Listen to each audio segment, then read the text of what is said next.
If you're a woman who's amazing at giving but terrible at receiving, this video's for you, whether you think it is or not. Today we're talking about something that seems so simple, but is actually a major struggle for high-achieving women like us: the art of receiving. And I promise, by the end of this video, you'll understand exactly why receiving is so difficult for ambitious women, the massive impacts that it has on your feminine energy and the relationships that you have, and the practical steps to transform from someone who always says, "I've got it handled," to someone who can actually accept support, love, and abundance.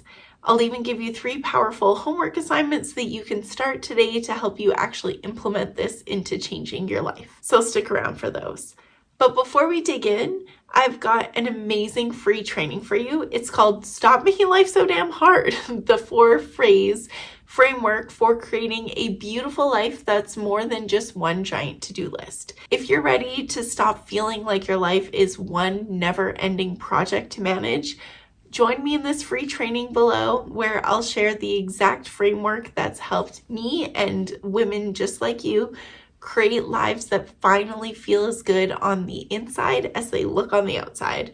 It's totally free, but you do need to sign up with the link in the description box below. Hi, and welcome. I'm Amanda, a full-time working mom, wife, business owner, and I teach high-achieving women just like you how to live life of feminine softness and ease that you crave despite all the demands that you have to juggle. And let me start by saying that learning to receive was probably one of the most challenging parts of my feminine energy journey. And to be totally honest with you, it still sometimes is. And that might sound really ridiculous, right? Like, how hard can it be to just accept something nice from someone? To let someone help you or give you a compliment or give you a gift. But for women like us who are so used to being stuck in our masculine energy, constantly doing, giving, providing, making everything happen, receiving can actually feel incredibly uncomfortable, and it can even feel wrong somehow. And yet it's vital to unlocking your feminine energy and creating a life and relationships that you really want, especially the kind of romantic relationship that you want. So let's talk about why. At its core, receiving is a foundational feminine energy trait. Masculine energy gives in tangible, visible ways through actions and gifts and protection and provision. It's outward focused and projecting. Feminine energy, on the other hand, receives. But it also gives through surrender and vulnerability and openness. And when you receive, you're also giving the gift of allowing the giver, someone else, to provide for you. And this exchange creates a balanced relationship dynamic. It's the natural flow of energy. And here's the thing. When you block receiving, you're actually blocking masculine energy from expressing itself. And we don't want that. When you shut down an offer of help with, "Nah, I've got it," or "I don't need your help," or anything like that, you're denying someone the opportunity to fill their desire to be valuable to you. And most masculine men deeply desire to feel admired and important in your life. They want to be recognized for their competence. They want to experience themselves as the hero in your life story. And I call this the healthy masculine superhero psychology. There's a reason why superhero films are so popular with men, why they love them so much, because they tap into this deep desire to help and save and protect. It provides incredible ego satisfaction to be your hero in big or small ways. So when you reject his provisions, when you insist on carrying all the heavy bags yourself, when you refuse his help with a problem, he feels undervalued. And over time, the relationship becomes competitive rather than complementary. And no, this doesn't happen on purpose by him or you. Of course not. No one wants this, but it just kind of accidentally happens over time. And eventually, he either stops trying to provide altogether or emotionally withdraws from the relationship. And yeah, he might still physically be there with you every day and loyal, but that desire to show up as the provider and the protector in your relationship, it slowly fades away. And And that masculine energy, it doesn't disappear, it gets redirected elsewhere, maybe into his work or his hobbies or his friendships where he feels more appreciated and valued. So your job, if you want to tap into your feminine energy and create a more harmonious relationship, is to receive. And I hope this feels really refreshing to you.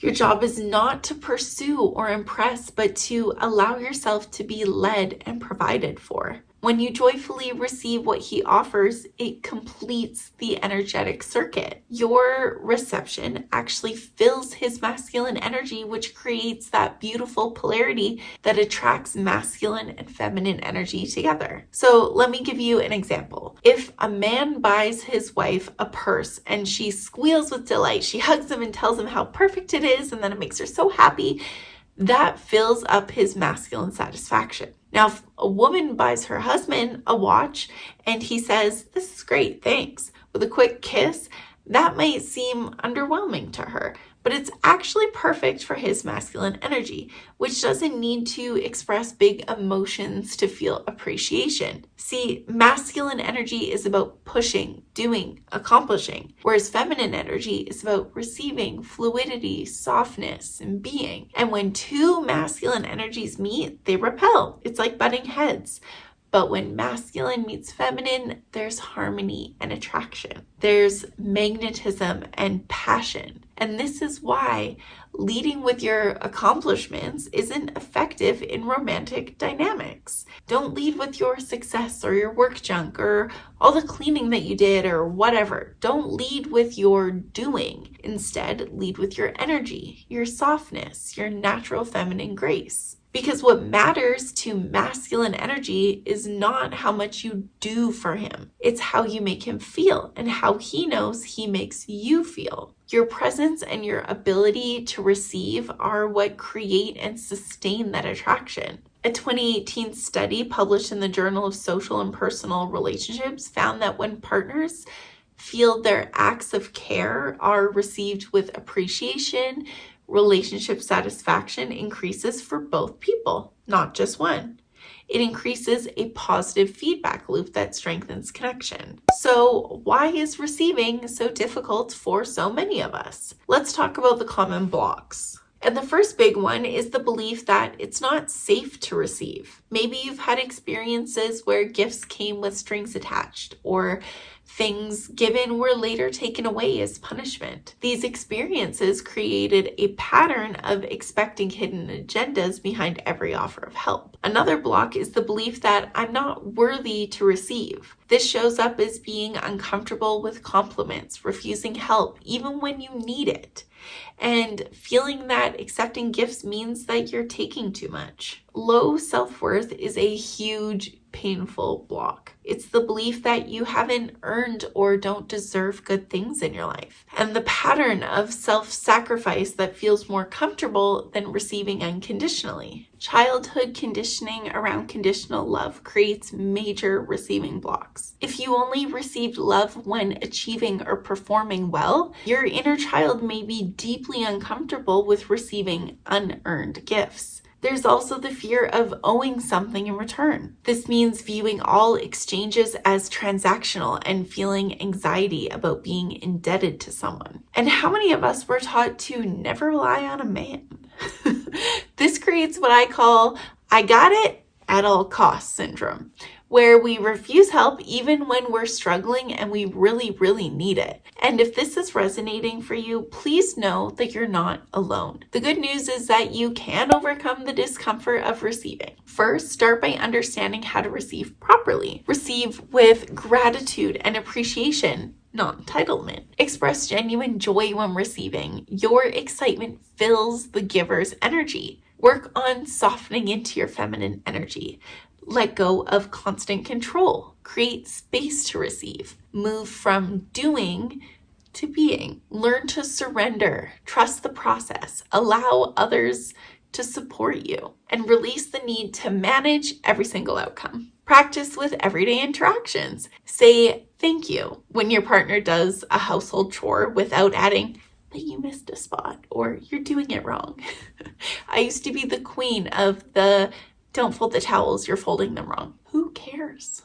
Not me anymore. Accept compliments with simple gratitude. Let others hold doors open for you or help with small tasks. Express appreciation without diminishing the gift. Avoid downplaying compliments with phrases like, oh, it's old. Practice feeling worthy of the help or the gift or the compliment received. Start by receiving good things for yourself first. Uplevel your self-care. Invest in your growth. Maintain high self-esteem and standards. And this works so well because of the mirror effect principle. What you give yourself, others will give to you. You teach people how to treat you by how you treat yourself. And that goes for everything in life, by the way. And your standards elevate everyone around you. When you maintain high standards, he rises to meet them. And this creates mutual growth and it keeps the relationship passionate. Practice consistent gratitude. Notice everyday blessings. Recognize that gratitude puts you in a constant state of receiving.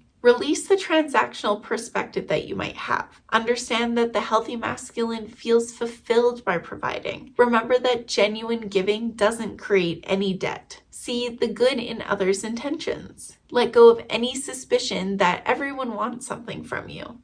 That's not true. Remember that your beliefs about people's motives shape your reality. Remember that there is enough for everyone. Receiving doesn't diminish anyone else's success or value. The universe has unlimited resources for all, for everyone. So let go of any guilt that you might have when receiving. There's room for everyone to be successful, beautiful, healthy, rich. Your success doesn't prevent others from succeeding. And now let's share gifts a little bit and talk a little bit more about letting go of control because it's really important. There's a strong connection between control issues and receiving blocks. It's the belief that I must do it myself to ensure that it's done right. For years, I was the reliable one that everyone depended on, and I really enjoyed feeling needed. I refused help despite helping others constantly. And the result? Burnout and resentment that damaged my relationships and my health and my overall experience of life. I had to reframe asking for help